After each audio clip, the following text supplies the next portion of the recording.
بسم اللہ الرحمن الرحیم وَلَقَدْ نَصَرَكُمُ اللَّهُ بِبَدْرٍ وَأَنْتُمْ أَذِلَّةٌ صدق اللہ العظیم۔ فضائے بدر پیدا کر فرشتے تیری نصرت کو اتر سکتے ہیں، فرشتے بھی قطار اندر قطار اب بھی۔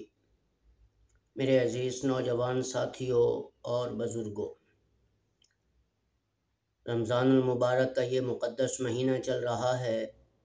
اس مقدس مہینے کی 17 تاریخ کو سن 2 ہجری 17 رمضان المبارک جمعۃ المبارک کے بابرکت دن حق اور باطل کے درمیان ایک ایسی عظیم جنگ ہوئی کہ جس میں صحابہ کرام رضوان اللہ تعالی علیہم اجمعین کی تعداد 313 تھی۔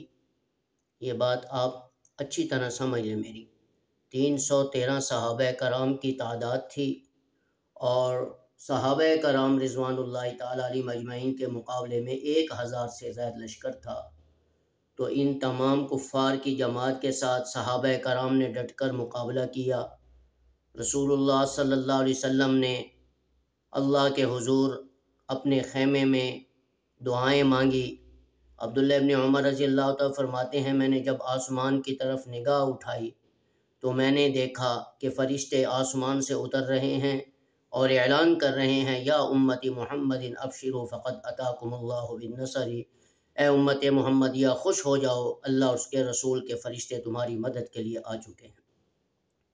تو میرے بھائیوں، یہ عظیم بابرکت دن جس کو قرآن پاک یوم الفرقان کے نام سے یاد کرتا ہے، یعنی حق اور باطل کے درمیان فیصلہ کرنے والی جنگ، جس میں اللہ نے صحابہ کرام کو دشمن کے مقابلے میں فتح عطا فرمائی۔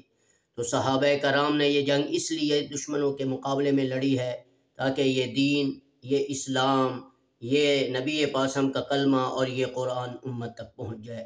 تو آج رمضان المبارک کے مقدس مہینے میں جو لیلۃ القدر کی بابرکت رات اللہ نے یہ قرآن اتارا ہے، ہمیں چاہیے کہ صحابہ کرام رضوان اللہ تعالی علیہم اجمعین کے ان نقش قدم پر چلتے ہوئے جنہوں نے روزے کی حالت میں رمضان کے مہینے پہ پھر جمعۃ المبارک کے دن دین کو امت تک پہنچانے کے لیے دشمن کا مقابلہ کیا، اللہ نے انہیں فتح عطا فرمائی۔